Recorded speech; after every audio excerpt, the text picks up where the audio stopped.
Namazda hər gün deyirik Maliki Yevmiddin.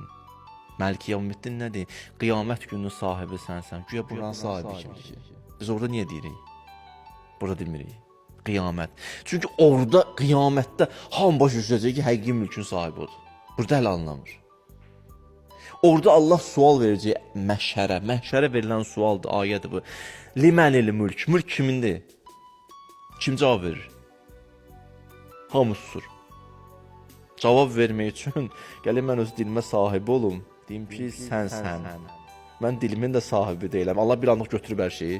Limənil mülk cavab verin görüm. Heç danışmır. Olur hərdən yuxuda qışqırmaq istəyən, qışqıra bilmirsən, danışmaq istəyən, danışmaq istəyən, danışa bilmirsən, qaçmaq istəyən, qaça bilmirsən, vurmaq istəyən, vura bilmirsən. Sahibi var. Hələ xatırladılar belə yüngül var. Malikim var, sahibim var.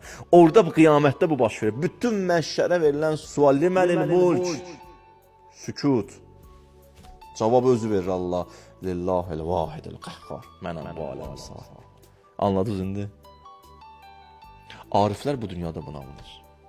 Məsumlar bu yolu çəkib, bu xətti deyib. Küllə aləm.